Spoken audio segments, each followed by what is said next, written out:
Good morning, royalty. We are back at it again for yet another session of Words to Aspire to Your Higher. In yesterday's Words to Aspire to Higher, we celebrated those of you who chose to close the door of your mind to negativity so that the door of opportunity shall be opened to you.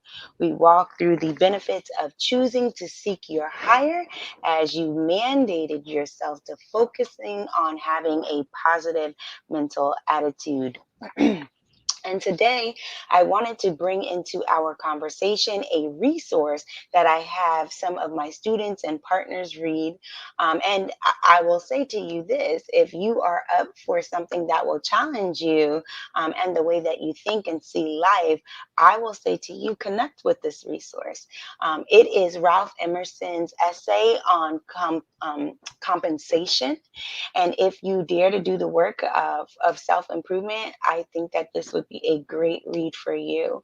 And I really like to challenge my students to be able to see beyond. Certain context and certain language that is within writings to be able to see the deeper meaning. And so I think that this will be a good resource for those of you who are really looking to kind of build, who number one like to read, right, and then who are looking to build their mental capacity just a little bit more with regards to their mindset. So let's jump into it. So in this essay, Emerson is basically expounding on the phrase "you get what you give," right?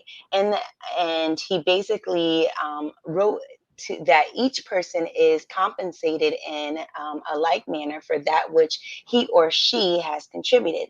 The law of compensation is basically another restatement of the law of sowing and reaping.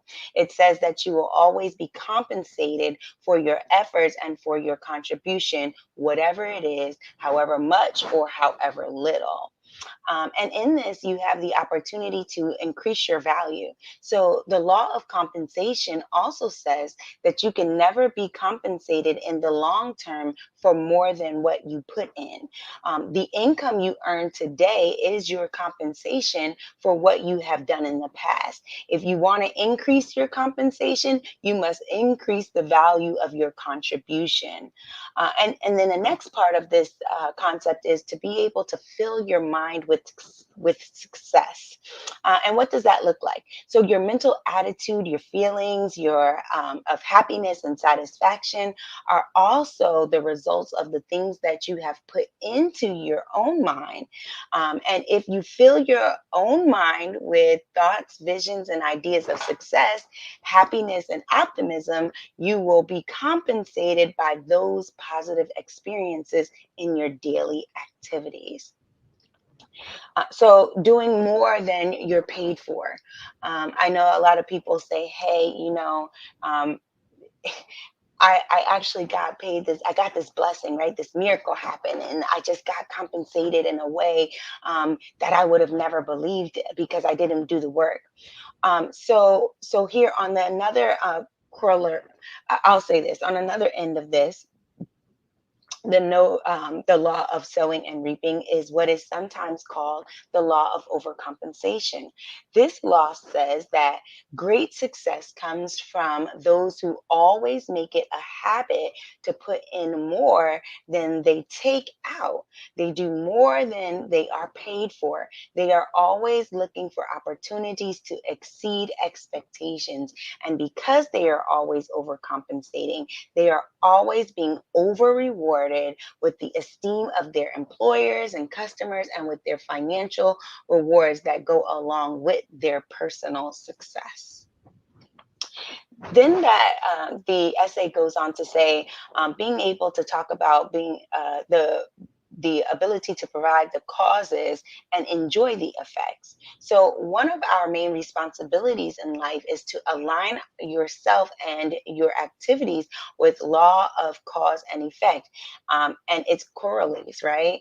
Accepting that it is an exorable law that always works, whether anyone is looking or not. Your job, though, is to institute the causes that are consistent with the effects that you want to enjoy in your life. And when you do this, you will realize and enjoy the rewards that you desire. As we kind of wrap up here, I want to leave you with two action exercises. And I find these exercises to be very helpful with taking on this concept, right? And you can immediately put these two ideas into action. First, I want you to remind yourself regularly that your rewards will always be in direct proportion to your service to others. How can you increase the value of your service to your customers today? As a small caveat here, it is not always, your reward is not always gained at the specific time upon which you render the service, nor is it always done at the same level and value at the service that's rendered. I'll also say that you have to check your heart on this part, right? So, are your heart's intentions to actually do good and to increase the value and the lives of other people, or is it for selfish thoughts and reasons? And as you get into Emerson's essay, he talks more so about this thought process, about what we put out there and that cause and effect, right? So we want to be very careful about that.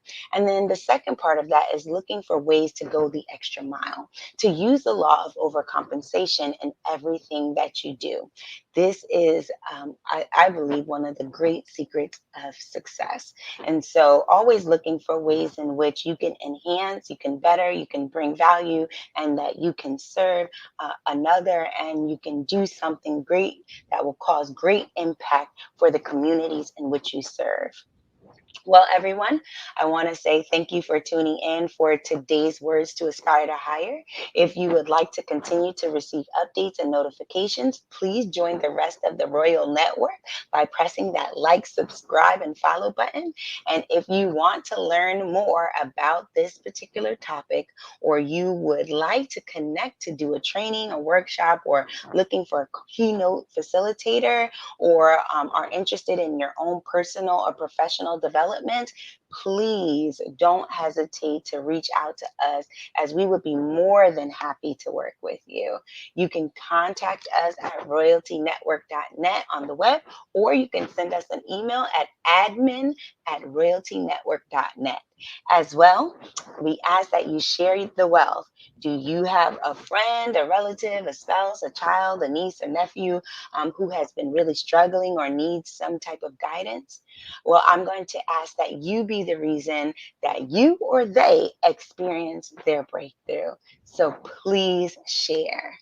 Lastly, do not forget to meet us in the throne room today at 5 p.m. That's right, it's Wednesday, right? So at 5 p.m., we will be reflecting on the process of our healing journey. It has essentially been almost a year, and we are so grateful for the transformations and the breakthroughs that have happened because of the throne room, which was the place that we have created as a safe space to be able to purge from our issues, heal from our wounds, and find rest, so that we might be able to transform into that which we have been called and created to become. And that is, you know what it is, right? Royalty. So tune in as we take the covers off. And as always, remember to aspire to your higher. Have a great rest of the week, guys. And I look forward to seeing you right here back again tomorrow morning for Words to Aspire to Your Higher.